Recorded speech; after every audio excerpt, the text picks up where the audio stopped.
আচলতে বাংলাদেশী শব্দটো নেতা বনোৱাৰ এটা মেচিন।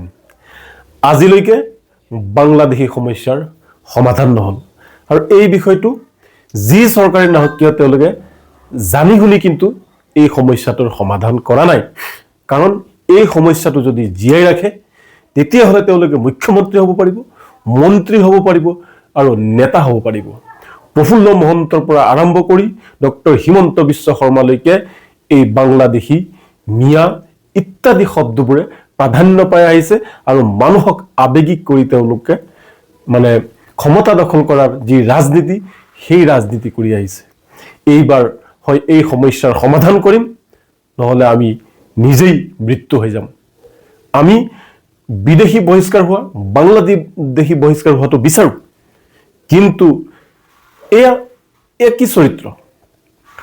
আজি যিসকল লোকক সন্দেহযুক্ত বাংলাদেশী বুলি গ্ৰেপ্তাৰ কৰা হৈছে, ডিটেনশ্যন কেম্পত ৰখা হৈছে বা বাংলাদেশৰ বৰ্ডাৰ পাৰ কৰি দিয়া হৈছে, ভাৰত আৰু বাংলাদেশৰ বৰ্ডাৰ পাৰ কৰি দিয়া হৈছে, মই চেলেঞ্জ দিছো সেইসকল সম্পূৰ্ণৰূপে ভাৰতীয়, সকলোৰে ভাৰতীয় নথি পত্ৰ আছে।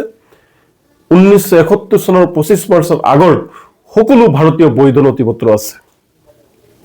আজি নিমাত কিয়? যিসকলে অসম চুক্তি কৰিছিল। আজি আছু নীৰৱ কিয়? এজিপি নীৰৱ কিয়?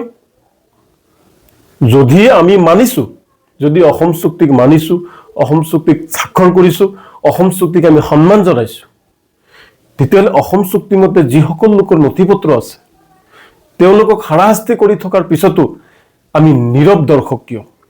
আহক সকলোৱে মিলি জুলি এই সমস্যাটোৰ সমাধান কৰোঁ।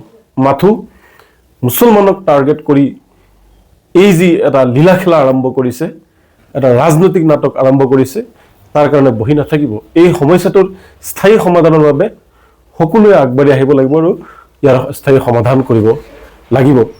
কাৰ জৰিয়তে? একাংশ প্ৰকৃত বাংলাদেশীক ৰক্ষণাবেক্ষণ দিয়াৰ চেষ্টা কৰিছে আৰু ভাৰতীয় মুছলমানসকলক টাৰ্গেট কৰি যি অত্যাচাৰ চলিছে সেয়া অমানৱীয় আৰু অগণতান্ত্ৰিক। আচলতে বাংলাদেশী শব্দটো নেতা বনোৱাৰ এটা মেচিন। আজিলৈকে বাংলাদেশী সমস্যাৰ সমাধান নহল আৰু এই বিষয়টো যি চৰকাৰে নহওক কিয় তেওঁলোকে জানি শুনি কিন্তু এই সমস্যাটোৰ সমাধান কৰা নাই। কাৰণ এই সমস্যাটো যদি জীয়াই ৰাখে তেতিয়াহ'লে তেওঁলোকে মুখ্যমন্ত্ৰী হ'ব পাৰিব, মন্ত্ৰী হ'ব পাৰিব আৰু নেতা হ'ব পাৰিব। প্ৰফুল্ল মহন্তৰ পৰা আৰম্ভ কৰি ডক্টৰ হিমন্ত বিশ্ব শৰ্মালৈকে এই বাংলাদেশী, মিয়া ইত্যাদি শব্দবোৰে প্ৰাধান্য পাই আহিছে আৰু মানুহক আবেগিক কৰি তেওঁলোকে ক্ষমতা দখল কৰাৰ যি ৰাজনীতি সেই ৰাজনীতি কৰি আহিছে। এইবাৰ হয় এই সমস্যাৰ সমাধান কৰিম, নহলে আমি নিজেই মৃত্যু হৈ যাম। আমি বিদেশী বহিষ্কাৰ হোৱা, বাংলাদেশী বহিষ্কাৰ হোৱাটো বিচাৰো, কিন্তু এয়া কি চৰিত্ৰ?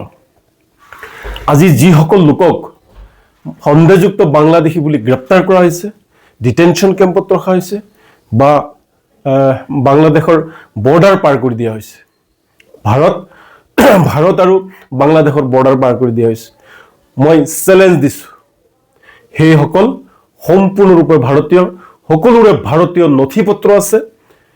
1971 চনৰ 25 মাৰ্চৰ আগৰ সকলো ভাৰতীয় বৈধ নথি পত্ৰ আছে। আজি নিমাত কিয়? যিসকলে অসম চুক্তি কৰিছিল। আজি আছু নীৰৱ কিয়? এজিপি নীৰৱ কিয়? যদি আমি মানিছো, যদি অসম চুক্তিক মানিছো, অসম চুক্তিক স্বাক্ষৰ কৰিছো, অসম চুক্তিক আমি সন্মান জনাইছো, তেতিয়াহ'লে অসম চুক্তি মতে যিসকল লোকৰ নথি পত্ৰ আছে তেওঁলোকক হাৰাশাস্তি কৰি থকাৰ পিছতো আমি নীৰৱ দৰ্শক কিয়? আহক সকলোৱে মিলি জুলি এই সমস্যাটোৰ সমাধান কৰোঁ।